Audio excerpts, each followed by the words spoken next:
My name is Temitope Godi. Okay. Yes. What class will you be teaching? Please? I'll be taking GSS 1 student. What subject are you teaching and what topic? Information technology GSS 1. And the topic is the counting device. Okay. What's your objectives? Okay. This lesson? At the end of today's lesson, the students should be able to define any counting device. That's one.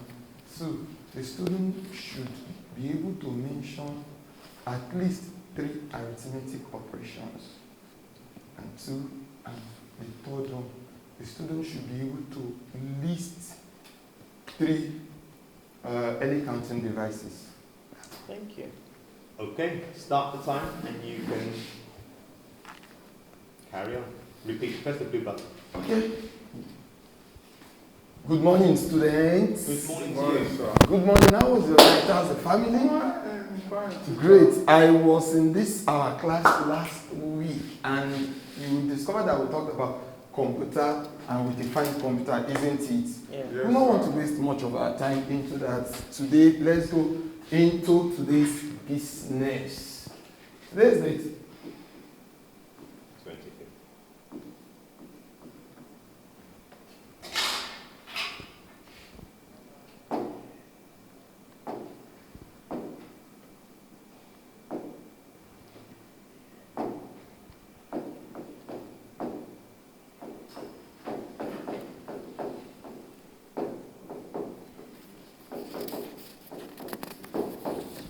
Today, we'll be talking about, look up please.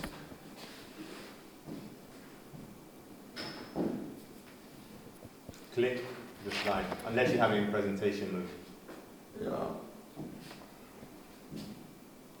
That wouldn't happen if it's in presentation. Aha, voila. Jumped off. It's too sensitive to touch. So just keep clicking on the slides on the left so you don't waste time. Okay. Now, look at this. Can you just imagine? Just imagine. Imagine. Let's look up everybody. Imagine a bowl of pepper.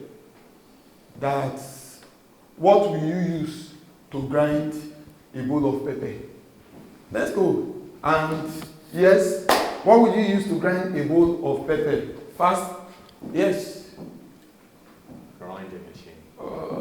Grinding machine. Thank you very much. You have grinding machine. Awesome. Yes, over there. A blender. Blender is fantastic. What about you? Yes? I can't hear you. Grinding stone. So you use it. That's awesome. Put up your hands.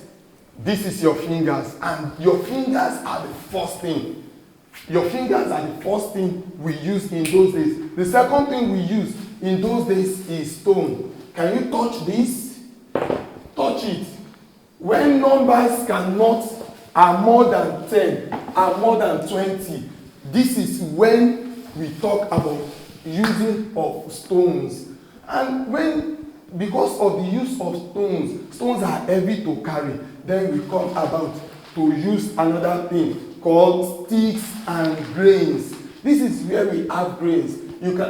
Smaller quantity of grains will give you a larger number. And because of the weight of that and little water, if it falls on it, before you know it, it will start spoiling. So we come to sticks and sticks.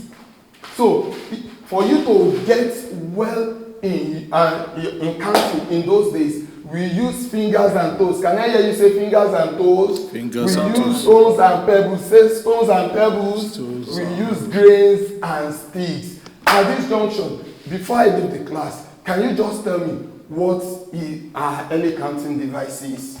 Okay? Yes? Fantastic. Okay. Can you just give me 2 examples? Thank you very much. You've done a good job. You engaged the students. Your objectives were to get examples of the early counting devices, examples of them, And I like your slides as well, and you were able to relate to what was done before to what's being done now. That's, you put the message across. Give the examples of counting devices. You came in with them as you were using the boomsticks. You know, it's made me think of when I was counting in school. Some of these is used in school for counting. And so technology, which is what we're teaching, has advanced. Yes. So it's good to take us back to see where we're coming from, and that was a good lesson that you gave. How to correct language as you can accept one, which I will tell you later. Yeah, I will tell you. Yes, because that's why we are supposed to guide you. Yes, sir. Yes, you, and it's in the area of past tense, present tense, which you need to master as a communicator. Mind you, thank you that you brought these things to our front. I just hope we can, yeah, because if I was to take this lesson, I'd imagine there are like 5 or 6 lessons which this flows into. I could probably teach the whole lot in 30 minutes, because if not, I know it's going to be an exercise in tedium, and I'd probably bore the students to death. And I don't want to bore myself, so I would have to make it more engaging and more lively. Doctor? I want to say that you should follow the observations of the judges, instructions of the judges, corrections of the judges, and not just for the competition alone, but as you return back to your classroom as a teacher, let all these lessons follow you. The main essence of organizing a competition of this nature is not just to get the first, second, third, is to get better teachers who will come out of this competition bigger and better than it came. So work on all this. If you make it to the next stage, then they're going to be very handy for you. Even if not, they're going to be very handy for you. Thank you very much. That's it. We're done. Thank you very much. Teacher me, my teacher, my